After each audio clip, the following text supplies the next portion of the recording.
갑자기 9월에 대한의사협회 임원 발로 블랙리스트를 만든 전공의가 잘못했고 의사협회는 반성한다 라는 인터뷰를 시작을 했고, 그 바로 다음날 경찰청에서 블랙리스트를 만든 의료인들을 강력 처벌하겠다 라고 말을 하고, 그리고 그 주 금요일에 구속영장을 신청하는 일이 발생을 했고, 그리고 나서 추석이 지났고 추석 연휴가 끝나자마자 지금 탄핵당한 이면택 이작자가 갑자기 한동훈 대표를 만났다라는 기사가 나오더니 그 다음날 그분이 구속되셨던 겁니다.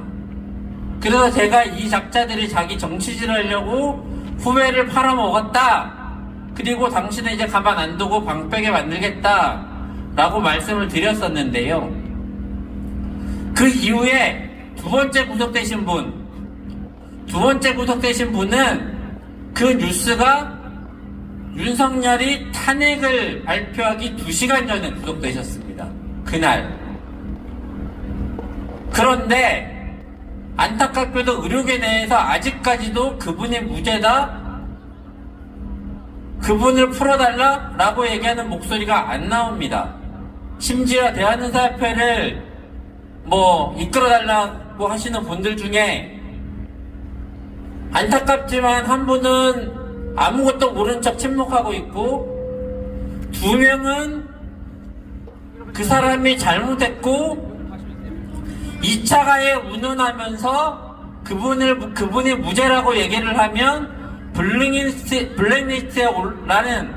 그 리스트에 올라가 있는 사람들도 회원인데 그 회원에게 2차 가해라는 것이다 라는 얘기를 얼마 전에도 짓거리고 있고, 그나마 한 명은 어제 공판 한다는 얘기가 많이 와서 구경해달라, 그런데 실정법을 어긴 건 잘못했다, 그런데 같이 와서 판사한테 이분을 선처해달라고 읍소해달라 라고 얘기하는 게 안타깝지만 우리 대한의사협회 현실입니다.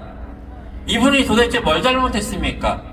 이분이 어긴 실정법이 뭔데 우리가 가서 판사한테 빌고 이분을 잘못했다고 제발 풀어달라고 빌어야 됩니까? 제가 생각하기에 이분은 잘못한 게 하나도 없습니다. 이분은 다만 대한민국 의료를 살리기 위해서 행동하는 와중에 본인의 자유의지에 따라서 그분들의 이야기를 했을 뿐인 거고요. 그 정도는 표현의 자유의 영역입니다. 더 안타까운 거는 지금 정부가 바이탈과를 죽이려고 살리겠다라면서 마이너과를 죽이겠다고 하는데, 되게 아이러니한 게 지금 구속되신 두 분 전공의 그분이 소위 피한성 정재영이라고 얘기하는, 더더욱이 우리 내부에서도 공부를 잘하고 바이탈과는 크게 상관이 없이 본인의 그냥 이익을 추구했으면은 편하게 이익을 추구해도 됐을 만한 5년차 마이너과 선생님이었다는 게 전 참 더 안타깝고 그분들께 죄송합니다. 100번 양보해서 바이탈과라면, 저도 식경과 의사지만 바이탈과라면 내 밥그릇이 무너지니까 더 싸운다라고 하지만, 그분은 상대적으로 피해가 전공의 선생님들 중에서 가장 적었던 분들이시고, 재활의학과 영상학과 선생님들이면 가만히 모른 척하고 그 리스트에 올라가 있는 소위 감귤이니 뭐니 했던 정부에 부역하는 우리 배신자, 그런 사람들처럼 행동했으면 편하게 전문이 있다고 편하게 사실 수 있는 길이 열려있는 분들임에도 불구하고 대한민국 의료를 살려보겠다라고 먼저 나서서 행동했다는 죄밖에 하나 없는데, 그분이 그래서 윤석열 정부의 심기를 건드렸다는 이유 하나만으로 구속돼 있는데, 대한의사협회 선배라는 작자들이 한다는 소리가 2차 가해다, 실정법을 어겼다, 사과한다 라는 거를 지금도 뒷거리고 있습니다. 우리가 이러고 있으면 윤석열이 탄핵이 되든 안 되든, 윤석열은 탄핵됐지만 앞으로 의료의 현실은 나아지지 않을 것 같다는 걱정이 듭니다. 그래서 이 말씀을 드립니다. 비슷한 일이요, 제가 문득 오늘 오는 길에 생각이 들었는데, 비슷한 일이 7년 전에 있었습니다. 전공의 선생님들은 모르시겠지만 선생님들이 뛰쳐나온 것 중에 하나가 사법의학이잖아요. 말도 안 되는 의무 운운하고 조금만 잘못하면 의사들을 구속하겠다 그러고 형사처벌하는 개같은 현실 때문에 나오셨는데, 마침 우리나라에서, 대한민국에서 의사가 의료행위에 악결과가 이뤄졌다는 이유 하나로 구속됐던 첫 번째 사건이 인천 자궁내 태아 산부인과 독일인 산모 자궁내 태아 사망 사건이라는 게 있었습니다. 그게 10년이 채 안 됐습니다. 근데 그때 저희가 의사들이 10,000명 이상 모여서 외친 장소가 이 장소입니다. 그 당시에 서울역에서 외쳤습니다. 그리고 그분이 1심 금고형을 받았는데 저희가 열심히 싸워서 2심, 3심 무죄를 만들었습니다. 의사들이 그때는 말이 되는 소리 하냐, 사법의학은 거부한다 라고 싸워서 대한의사협회 포함해서 산부인과 의사에 다 같이 싸워서 이겨냈었습니다. 그런데 그 다음에 있었던 일이 2018년도 최대집 집행부 때 성남 3인 구속 사건이라는 게 있었습니다. 기억하실 겁니다. 그 당시에도 의사들이 10,000명 이상이 모였습니다. 10,000명 이상 모여서 사법의학을 거부한다, 의사들을 억울하게 구속시키는 건 거부한다, 형사처벌하면 더 이상 의사직 못해먹겠다 라고 외쳤습니다.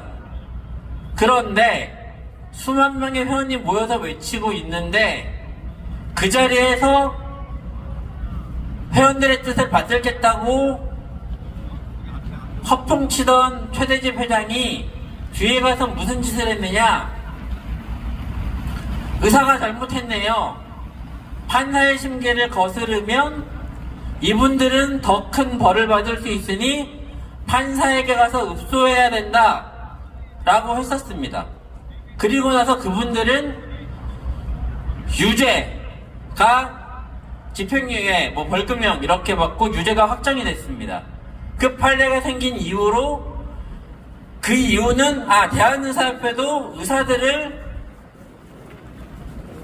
법원이 가둬도 금고형 나고 실형을 때려도 의사들은 수만 명 모여놓고도 그냥 사과하는 조직이네 라는 거를 알고 사회적으로 의사들을 형사처벌하는 게 디폴트가 돼버렸습니다. 그리고 지금 여러분이 보는 현실이 다가왔습니다. 저희는 그거를 수년째 똑똑히 목도하고 있습니다. 그런데 지금 구속된 전공의를 대상으로 우리가 무죄라고 외치면, 우리가 그분을 석방하라고 외치면 판사들에게 밉보여서 판사들이 기분 나빠서 이분을 더 처벌할 거다. 그래서 우리는 사회적으로든 뭐든 판사에게 무죄를 외치지 말고 잘못했다라고 빌어야 된다 라고 얘기하고 있는 지금 모습과, 그 당시 구속된 그 선생님들의 무죄를 주장하지 못하던 최대집 집행부의 모습이 굉장히 저는 닮아 보입니다. 그래서 이대로면 안 된다라고 생각을 해서 이 말씀을 드리고요. 저희가 외치지 않으면, 저희가 모여서 외치지 않으면 지금 구속되신 분은 나오기 힘들다. 우리가 선처를 요구하면서 우리가 그분의 무죄를 외치지 못하면 이분은 유죄가 될 수밖에 없다. 그렇게 되면 앞으로 우리는 윤석열 정권이 됐든 차기 대통령이 이재명이 되든 그 누가 대통령이 되든지 간에 앞으로 의사들은 정부 정책에 반하는 얘기를 잘못했다가 구속될까봐 두려움에 떨어야 되고 우리의 정당한 주장을 외치지 못하는 날이 될까봐 굉장히 걱정이 돼서 오늘 길게 말씀드렸습니다. 네, 길게 말씀드렸고요. 그래서